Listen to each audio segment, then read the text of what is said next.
मान रहीम अस्सलाम वालेकुम। उम्मीद है आप ठीक होंगे, खैरियत से होंगे। तैयब बलोच आपकी खिदमत में फिर से हाजिर है जी। आज जो हम डिस्कस कर रहे हैं वो पाकिस्तान के सियासी मंजरनामे से ही मुतल्लिक है। लेकिन आपने सुना होगा गुज़िश्ता रोज़ परवेज़ इलाही के फ़र्जंद मुनिस इलाही ने एक नया पंडोरा बॉक्स खोल दिया। वो पंडोरा बॉक्स क्या है कि मेयर बुखारी को इंटरव्यू देते हुए परवेज़ इलाही ने जो है वो कहा, वाज़े तौर के ऊपर उन्होंने कहा कि हमने पीटीआई के साथ इत्तेहाद जो किया है वो जनरल बाजवा की ख्वाहिश के ऊपर किया है। जनरल बाजवा साहब के कहने पर ही हम जो है वो पीटीआई में या पीटीआई के साथ हम इत्तेहादी हुए हैं। और उन्होंने कहा कि पहले अगरचे हमारी मुलाकात, हमारी जो है अंडरस्टैंडिंग हो चुकी थी पीडीएम के साथ, पाकिस्तान डेमोक्रेटिक मूवमेंट जो है या पीडीएम के जो पॉलिटिकल एक अलाइंस है जिसमें पाकिस्तान पीएमएलएन और दीगर जमातें और पीपल्स पार्टी और ये सारा कुछ, आप जैसे कि आपको याद भी है, आप गवाह भी हैं इस चीज़ के कि परवेज़ इलाही ने जो है वो पीडीएम के साथ जो है रज़ामंदी का इजहार भी कर दिया था और मिठाइयाँ तक भी खा ली थी, तो दुआए खैर भी हो गई थी। लेकिन उसके बाद परवेज़ इलाही जो है वो क्या तहरीक इंसाफ के कैंप में चले गए, इमरान खान के कैंप में चले गए। अब इमरान खान के कैंप में क्यों चले गए, उस टाइम तो ये ख्याल किया जा रहा था कि शायद कोई और वजह हो सकती है। इसके हवाले से बहुत ज़्यादा क्या सराहियाँ भी हुई हैं। और जब ये गए तो उस टाइम ये कहा जा रहा था कि जनरल फैज़ और फिर वो जो एक रिटायर्ड जनरल थे, जनरल मुजम्मिल वापडा वाले, वापडा के जो चेयरमैन थे, कि उन्होंने जो है वो परवेज़ इलाही को मजबूर किया या परवेज़ इलाही के साथ जो है उन्होंने इसको इमरान खान के साथ जाने पर मजबूर किया और ये सारी बातें चलती रहीं। लेकिन इसके बावजूद वो हुकूमत भी बनी और फिर आपने देखा परवेज़ इलाही वज़ीर आला पंजाब भी बने, तहरीक इंसाफ के बने, अगरचे उन्होंने मिठाइयाँ जो हैं वो जरदारी साहब से खाई थी। तो फिर क्या कुछ ऐसा हुआ कि यानी कि ये क्यों ऐसा हुआ, परवेज़ इलाही ने पीडीएम से दगा क्यों किया, परवेज़ इलाही ने चौधरी शुजात से दगा, चौधरी शुजात जिन्होंने जरदारी साहब को और पाकिस्तान पीएमएलएन को, इन सब पीडीएम की फोर्सेस को कहा कि हमारे वज़ीर आला पंजाब जो है वो परवेज़ इलाही होंगे, और इस सवाल से उन्होंने लॉबिंग भी की और जरदारी साहब भी एग्री हुए और फिर उसके बाद उन्होंने पीएमएलएन को भी राज़ी कर लिया। लेकिन इसके बावजूद ये चले गए तहरीक इंसाफ के कैंप में, उन्होंने अपने बुज़ुर्ग यानी कि चौधरी शुजात का भी लिहाज नहीं रखा। तो ये क्यों गए? अब ये बात अब आके खुली है, वाज़े हुई है जब बाजवा साहब जो हैं वो रिटायर हो चुके हैं। तो मुनिस इलाही ने वाज़े तौर के ऊपर यही बात कही है कि हमें जनरल बाजवा ने कहा कि आप इमरान खान के साथ ही रहें, तो हमने इमरान खान के साथ इसी वजह से इत्तेहाद किया। अब मुनिस इलाही के इस बयान की पर जो है बहुत ले दे हो रही है, ख़ुद तहरीक इंसाफ में भी ले दे होना शुरू हो गई और कहा जा रहा है कि हम तो ये समझे थे कि शायद परवेज़ इलाही जो है वो तहरीक इंसाफ या इमरान खान की मोहब्बत में आई हैं, लेकिन अब तो बात भी क्लियर हो गई है कि जनरल बाजवा ने जो है वो सारा कुछ किया।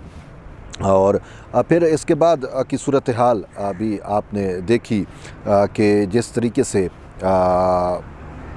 पंजाब के अंदर तब्दीली रूनुमा हुई कि हमज़ा शहबाज वज़ीर आला बन चुके थे और फिर सुप्रीम कोर्ट इन्वॉल्व हुई और सारा कुछ। तो अगर हम कुछ देर के लिए मुनिस इलाही के इस बयान को अगर हम वज़न दें, वक़्त दें, तो फिर वो जो हमें ये पढ़ाया जाता रहा, हमें सिखाया जाता रहा, हमें बार बार बाजवा साहब ये कहते रहे कि फ़ौज न्यूट्रल हो गई है, तो इट मीन कि फ़ौज जो है वो तो न्यूट्रल नहीं थी। वफाक के अंदर उसका कुछ और मौक़िफ़ था और पंजाब में कुछ और मौक़िफ़ था। इधर से इमरान खान जो है वो एक तरफ तो जनरल बाजवा को क्या कुछ नहीं कह रहे थे, आपके सामने है जो कुछ वो उन्होंने कहा, मीर सादिक, मीर जाफ़र और पता नहीं क्या कुछ, और अमेरिकी पिट्ठू, पता नहीं क्या कुछ जो बलबला आपके सामने है। लेकिन फिर वही देखते हैं कि उसकी सियासत को बचाने के लिए बाजवा साहब ने क्या अटैम्प्ट नहीं की। यानी कि पंजाब जो है वो सबसे बड़ा सूबा है, पंजाब की हुकूमत तहरीक इंसाफ के पलड़े में डालना ये कोई आम सी बात तो नहीं है।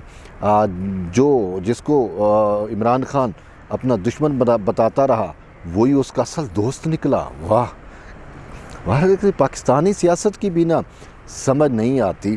और ये तो फ़ौज की जानिब से हमें बतलाया जा गया, बार बार बतलाया जा गया और अब तक बतलाया जा रहा है कि फ़ौज न्यूट्रल है, फ़ौज न्यूट्रल है और उसका सियासत से कोई लेना देना नहीं है। और ख़ुद जनरल बाजवा ने कहा कि जो है वो फरवरी जो जनरल फैसल ने प्रेस कॉन्फ्रेंस किया था तो उसमें उन्होंने कहा था मार्च में हमने जो है वो अपने आप को सियासत से अलग कर लिया था, और बकौल बाजवा साहब के कि हमने फरवरी में अपने आप को सियासत से अलग किया। तो फरवरी, ये तो अप्रैल में हुआ था ना, अप्रैल मई की बात है ना, ये पंजाब वाला जो इवेंट हुआ ये तो फरवरी के बाद की बात है ना। सुप्रीम कोर्ट में आर्टिकल 63A का मैटर भी आता है, और फिर जब पंजाब में परवेज़ इलाही की बजाय मुनीस वो अपना हमज़ा शहबाज वज़ीर आला बन चुके होते हैं, डिप्टी स्पीकर मज़ारी साहब की रूलिंग आपके सामने है, फिर उसी रूलिंग के ख़िलाफ़ मामला सुप्रीम कोर्ट में आता है, और रन ऑफ इलेक्शन था उसमें हमज़ा शहबाज बन गए, चौधरी शुजात का लेटर, वो सारा मामला आपके सामने है। अगर आप वो मामलात को उसको देखें कि किस तरीके से वो हंडिया पकी थी, तो फिर उस सारी की सारी हंडिया को जो है सुप्रीम कोर्ट ने उठाकर जो है वो बाहर फेंक दिया, और एक नई हंडिया जो है वो पकाई गई, ठीक है। और वो क्या थी कि परवेज़ इलाही को इन्होंने वो वोट मुस्तरद कर दिए काफ लीग के, और परवेज़ इलाही जो है वो वज़ीर आला फिर पंजाब बने, और फिर इन्होंने सिर्फ वज़ीर आला पंजाब भी नहीं बनाया, यहाँ तक कहा था कि गवर्नर पंजाब उनसे जो है वो हलफ नहीं लेता, तो फिर सदर को भी हुक्म था। तो किस तरीके से इन्होंने सारा कुछ किया, तो इट मीन कि हमारी सुप्रीम कोर्ट भी जो है वो मैनिपुलेट होती रही, या मैनिपुलेशन करती रही, और वो मैनिपुलेशन किसके हक़ में होती रही? इमरान ख़ान के हक़ में होती रही। और इमरान ख़ान के हक़ में मैनिपुलेशन कौन करता रहा? वही जनरल बाजवा जो कह रहा था कि हम न्यूट्रल हो गए हैं, वही जनरल बाजवा जिसको इमरान ख़ान जो है वो मीर जाफ़र मीर सादिक कह रहा था। तो अब परवेज़ इलाही के बेटे मुनीस इलाही के बयानात से तो हमें ये चीज़ सामने आ गई कि उसी ने ही इनको पंजाब का हुकूमत बना के दिया, उसी की मेहरबानी की वजह से ये पंजाब में अभी भी तहरीक इंसाफ की हुकूमत है। तो अब बहरहाल क्या कहें यार, सूरत हाल जो है वो बज़ाहिर कुछ थी और नज़र कुछ बज़ाहिर डिफरेंट थी, अब हकीकत जो है वो खुल के सामने आ चुकी है। तो अब उसके बाद ये भी बात सामने आई है कि एक और सीनियर सहाफ़ी जो हैं उन्होंने भी एक बात जो है वो ये की है कि सुप्रीम कोर्ट रात गए तहरीक अदम एतमाद के वक्त, जब कासिम सूरी ने जो है वो तमाम मेंबरान असम्बली को गद्दार कहा, और वो तहरीक अदम एतमाद का जो एक प्रोसेस था उसको जो है वो ज़ैल करने की उसने कोशिश की, तो फिर सुप्रीम कोर्ट खुल गई थी और हाई कोर्ट भी उसी रात खुली थी। तो इस हवाले से भी जो है नजम सेठी साहब ने बरमला कहा कि वो बाजवा साहब की वजह से सुप्रीम कोर्ट खुली, और वो सारे मामलात फिर आपने देखा कि तहरीक अदम एतमाद वाले प्रोसेस पे किस तरीके से। तो अब वजह उसको कोई पीडीएम से मोहब्बत नहीं थी बाजवा साहब को, वजह ये बताई जा रही है कि बाजवा साहब को ये ख़दशा था, ये खौफ था कि कहीं मुझे डी नोटिफाई ना कर दिया जाए, कहीं मुझे जो है इमरान ख़ान हटा ना दे। और अटैम्प्ट भी यही चल रही थी, और बात भी उसी टाइम, अगर आप उस रात की बात को देखें जब तहरीक अदम एतमाद कौमी असम्बली में चल रहा था, तो फिर अदालत का खुलना, और उस टाइम ये बातें सामने आई थी कि इमरान ख़ान जो है वो जनरल बाजवा को मज़ूल करने लगा है और अपना नया आर्मी चीफ़ जो है वो मुकर्रर करने लगा है। तो फिर उस सारी चीज़ों को, उन सारी एक्सरसाइजेज़ को ख़त्म करने के लिए जो है वो सुप्रीम कोर्ट खुलती है, और फिर आपके सामने वो सारा प्रोसेस हुआ पॉलिटिकली। तो अब ये चीज़ें जो हैं वो सामने आ चुकी हैं, क्लियर हो चुकी हैं कि बाजवा साहब और इमरान ख़ान आवाम को बताते रहे कि हम एक दूसरे के ख़िलाफ़ हो चुके हैं, और अंदरूनी खाता वो एक दूसरे की हिमायत भी करते रहे और एक दूसरे को फैसिलिटेट भी करते रहे।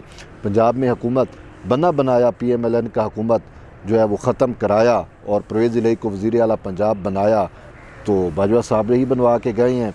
तो अब तहरीक इंसाफ के पास कोई बेचने को चूरन भी नहीं रह गया, माँ सिवाय इसके वो कहते हैं वो पहले बाजवा को या एंटी एस्टेब्लिशमेंट जो है वो अटैम्प्ट कर रहे थे। तो अभी सुनने में आया है कि इमरान ख़ान ने रोक दिया है, अपने तमाम पार्टी लीडर्स को भी रोक दिया है कि एस्टेब्लिशमेंट के ख़िलाफ़ कोई भी पार्टी रहनुमा या कारकुन जो है वो कोई बात ऐसी ना करे।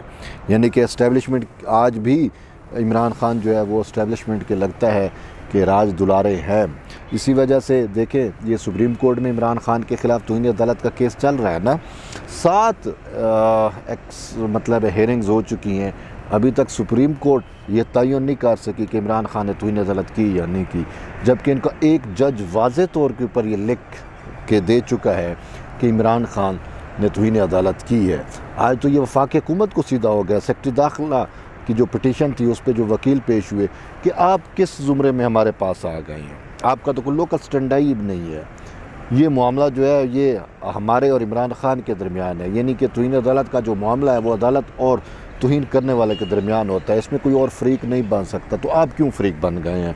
तो ये 7वीं समात में आज ये निकल रहा। वरना आपको पता है कि इमरान खान ने वाज़े तौर के ऊपर 25 मई के लॉन्ग मार्च से मुतल्लिक़ सुप्रीम कोर्ट के हुक्म की अदूली की है और एक जज भी कह चुके हैं। बहरहाल अभी इनको वो नज़र नहीं आ रहा, प्रोसेस ये चला रहे हैं। लेकिन मुद्दा ओवरऑल यही है कि जो मुने सिलई ने कहा है, जो नया पंडोरा बक्स खुला है, तो वो हमें तो हकीकत पे मबनी नज़र आता है। वरना ऐसा ना होता कि सुप्रीम कोर्ट या ख़ुद चीफ जस्टिस जो है वो अपने किए के ख़िलाफ़ जाते, अपनी जो एक जजमेंट लिखी चुके थे उसके ख़िलाफ़ जाते। आर्टिकल 63A का अभी डिटेल जजमेंट अभी तक नहीं आया। कल जरदारी साहब ने भी यही कहा कि पंजाब और उसमें हमें कोई मसला नहीं है। आर्टिकल 63A का अगरचे डिटेल जजमेंट आना है, अगर वो ना भी आए, वो हमारे हक़ में फ़ैसला ना भी हो, तो भी हमारे पास और ज़राए या मीन्स हैं, हम वहाँ पे तब्दीली लेके आ सकते हैं, तरीक़े अदम लेके आ सकते हैं। लेकिन बात यह है कि इन्होंने आर्टिकल 63A की रॉन्ग इंटरप्रिटेशन की और वाज़े तौर के ऊपर की। मैं नहीं कह रहा, ये ज़बान ज़द-ए-आम है जिसमें पूरा का पूरा PDM के जो वकला थे वो सिर्फ उस पंजाब वाले मुतल्लका केस में इस वजह से अदालत का बाइकाट कर गए थे कि उनको नज़र आ गया था कि अदालत जो है वो कुछ और कुछ और करने जा रही है, रॉन्ग इंटरप्रिटेशन करने जा रही है। और फिर इन्होंने 63A में ये भी कह दिया कि वोट जो है वो कास्ट नहीं होंगे अगर पार्टी पॉलिसी के ख़िलाफ़ वोट डाले गए। और फिर आपने देखा कि चौधरी शुजात जो है वो पार्टी के सरबराह हैं और उन्होंने जो हिदायत दी, इन्होंने कहा कि उस हिदायत की भी कोई वक़्त नहीं है। पार्लिमानी पार्टी यानी जो पार्टी होती है उसका जो पार्लिमानी लीडर होता है उसकी हिदायत की वक़्त होती है। चौधरी शुजात अगरचे ताहयात सदर हैं लेकिन उन की वक़्त नहीं है। तो यूँ इन्होंने फेवर दी और उस फेवर में ख़ुद सुप्रीम कोर्ट ने भी जो है वो आइन और कानून की रॉन्ग इंटरप्रिटेशन की और जिसके नतायज अब पूरे पाकिस्तान को भुगतने पड़ रहे हैं। और शायद अगर इमरान खान असम्बलियाँ तलील कर भी दे तो उसके नतायज मज़ीद संगीन हो जाएंगे। तो ये सारा का सारा जो मलबा है ये तो इस्टेब्लिशमेंट पे और फिर सुप्रीम कोर्ट पे गिर रहा है। और साफ ज़रा इस्टेब्लिशमेंट अपने तौर के ऊपर तो कुछ ऐसा नहीं करती, मतलब है उस वो जो है ज़रिए जो हैं, जो मीन्स हैं, वो फिर सुप्रीम कोर्ट जैसे ज़रिए ही यूज़ होते हैं कि किस तरीके से इमरान खान की पंजाब में हुकूमत बनवानी है। तो इस्टेब्लिशमेंट चाहती थी या जनरल बाजवा चाहते थे कि इमरान खान की हुकूमत जो है वो बने। तो इमरान खान की हुकूमत कैसे बनी पंजाब के अंदर, वो आपको पता है कि सुप्रीम कोर्ट के ज़रिए ही बनी ना।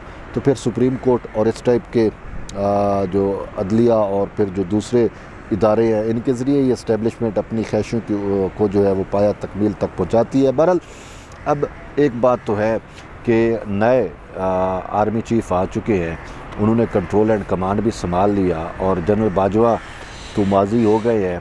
अब देखते हैं कि ये जो है वाकई अपने आप को या फ़ौज को जो है वो डिस्टेंस पे रखते हैं, सियासत से बाहर रखते हैं, या फिर यही अटैम्प्ट जो है वो की जाती है।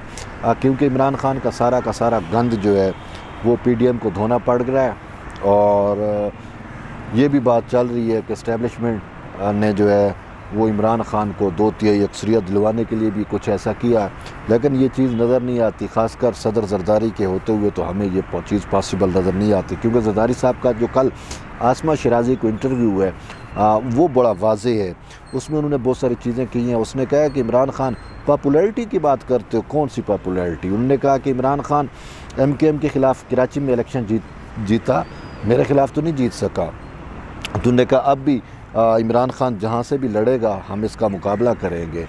तो बहरहाल अगर ये इमरान खान को इस्टेब्लिशमेंट और जुडिशरी बेल आउट ना करे तो इमरान खान वाकई माजी का हिस्सा बन चुका है। तो अब आगे देखते हैं सूरत हाल किस सिमत जाती है। बहरहाल जुड़े रहिए तैयब बलोच के साथ, कोई नई अपडेट होगी तो हम आप तक पहुँचाएँगे। तब तक के लिए इजाज़त दें, अल्लाह हाफ़िज़।